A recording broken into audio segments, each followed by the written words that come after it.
And now we're going to do our first duet, C to C. For all the duets, I will play each part for you, then I will teach each part to you, and then you'll have the opportunity to play each part with the corresponding part. So let's start with C to C. Part 1.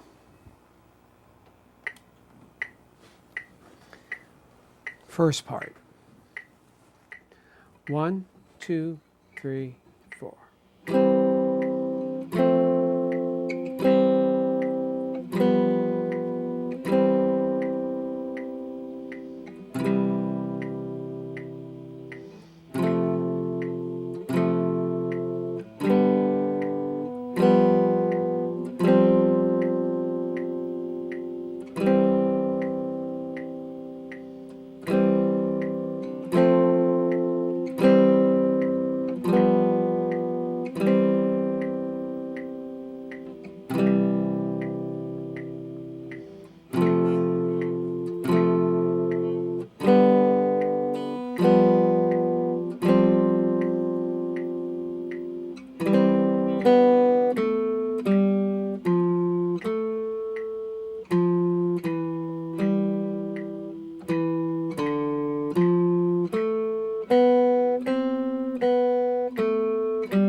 So let's look at the first part.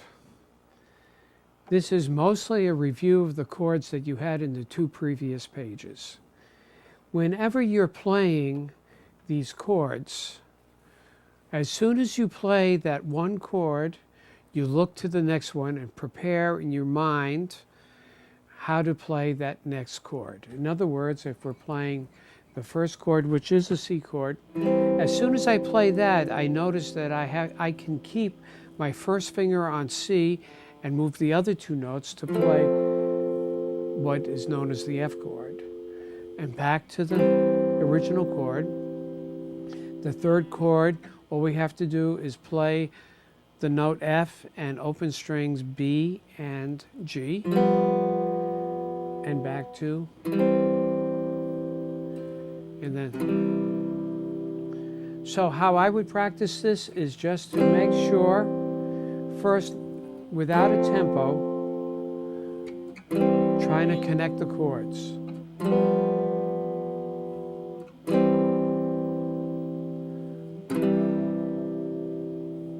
Now, one of the problems that people have when they're reading duets or music that goes to another line, they forget to look at the next line as quickly as possible so that they're prepared to play in tempo the first note or chord that comes in on the first measure of the second line.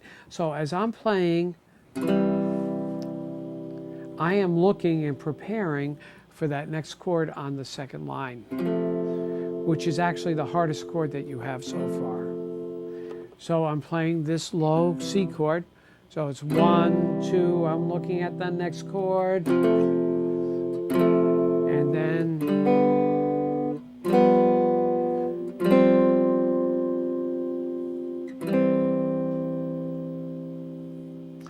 also at the bottom of the page, the last measure of the first part at the bottom of the page, we have,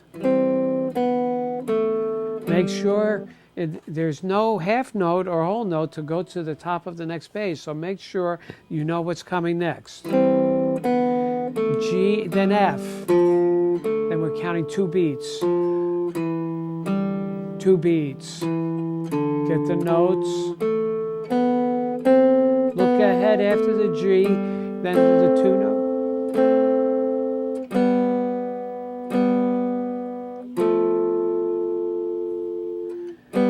Look ahead.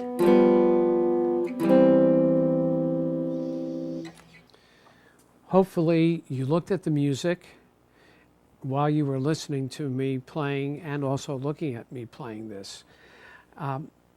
Whenever I look at a piece of music, I like to see the form of the music and see what's happening, if there's any repetition of phrases, and for me to hear it and for me to practice it.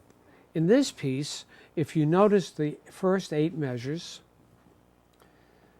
are basically repeated again in the second 8 measures. Just one little difference in the last measure of the first page.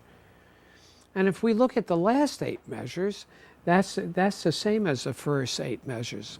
We can call that form A.